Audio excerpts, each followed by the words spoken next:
Chocolat, il y avait des petites baguettes, on peut dire qui étaient garnies de différents produits, donc à l'ail, un petit peu de beurre aillé et tout ça, que j'ai découpé en petits morceaux, j'ai préchauffé pour refaire ressortir les saveurs, et on a distribué tous ces petits morceaux aux Chinois, Chinoises qui étaient présents, qui ont été très surpris du goût et ils ont apprécié de déguster ces produits.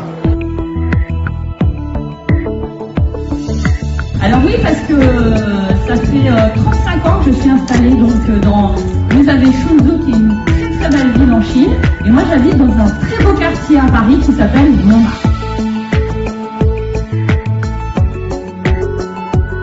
Alors en quelques mots, ce n'est pas quand même évident, mais effectivement le côté traditionnel, c'est vrai que Chuzhou ou Paris dont je viens, ce sont des villes chargées d'histoire.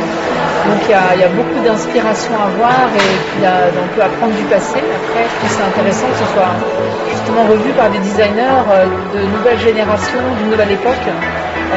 Voilà, de tout temps, la façon de faire évoluer le bijou a existé et c'est important que de notre époque ce soit vu avec la tradition intégrée. Aujourd'hui, nous sommes au musée de Suzhou et à chaque fois, ce sont des belles choses que nous voyons.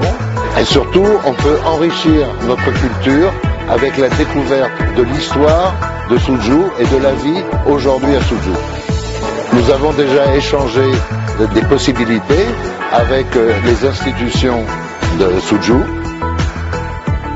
Toujours, alors en tant que Parisien, Français, je trouve que c'est une très belle ville, moderne, mais on peut dire chargée d'histoire. On voit il y a de l'historique avec les canaux, les petites visites d'Orwell qu'on a vu, les magasins, ce fort, même l'expo où se déroule l'expo, on a l'impression qu'on se trouve comme si on était dans une exposition universelle avec des pavillons, comme là on avait un pavillon Montmartre.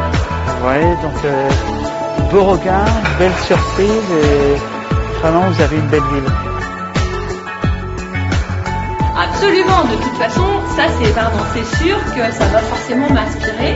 J'ai déjà commencé à sentir des petites choses. D'ailleurs, mes amis Montmartrois qui voient que souvent je parle beaucoup, depuis 2 jours me disent elle est très silencieuse, elle est dans son coin.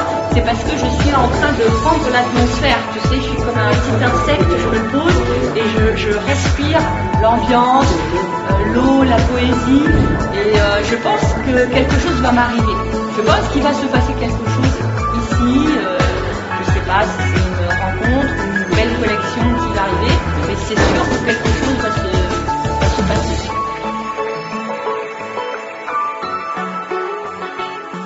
Et justement, c'est une première rencontre qui doit nous permettre d'aller plus loin dans une coopération entre Suzhou et Montmartre.